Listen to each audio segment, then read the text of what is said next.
If all of the great religions have a message of peace, why have they so often been the cause of wars? The axial age is a period that ran from about 800 to 200 before Christ. It was first named as such by philosopher Karl Jaspers. It was during that period that in 4 different regions of the world, 4 great traditions were born that continue to nurture humanity around the world today. Confucianism and Taoism in China, Hinduism and Buddhism in India, monotheism in Israel, from which both Christianity and Islam were derived, and philosophical rationalism in Greece. I have no way of demonstrating that great social and cultural changes are always based on religious beliefs. In fact, that's probably not the case at all, but rather that in these major mutations, linguistic, political, economic, demographic, environmental, and other variables enter the mix, along with the spiritual or religious variables.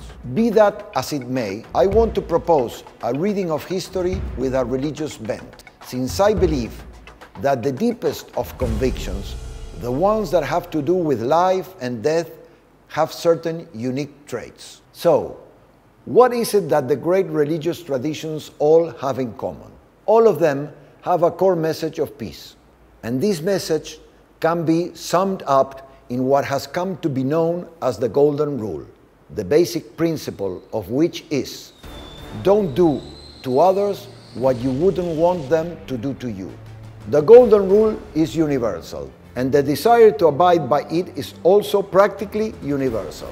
That's why it's so hard to understand why it has been so difficult to put it into practice, and why, indeed, it seems at times to be downright impossible. It is in reflecting on a passage in the Bible that is apparently simple and yet pregnant with deep meaning that I found a response to these questions. In the biblical passage to which I'm referring, Moses comes upon the burning bush and asks the voice that speaks to him from within, "What is your name?" To which Jehovah answers, "Ehyeh Asher Ehyeh, I am what I am." This mysterious phrase has been interpreted in many different ways, in many cases, perhaps without bearing in mind the Jewish cosmovision of that era. But what God appears to be saying is, you'll never truly know who I am. You'll never control me. You'll never be able to encompass me within your poor intelligence. I'm different from anything you can possibly imagine. So don't try to reduce me to your limited mental framework. I am the father of everyone, and to each of my children I have manifested myself in different ways. None of you knows the complete truth about me, but each of you has a clue as to who I am.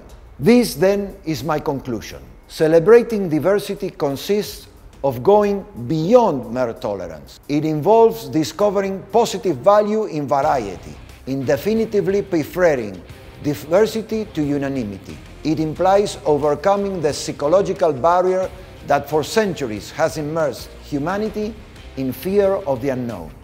In this way, the different, the alien, which is initially perceived as a threat, as something that produces mistrust and even fear, can end up being something good, something desirable. In today's globalized world, with its ready access to new mass communication media, this is clearly possible. That is why I propose celebrating diversity.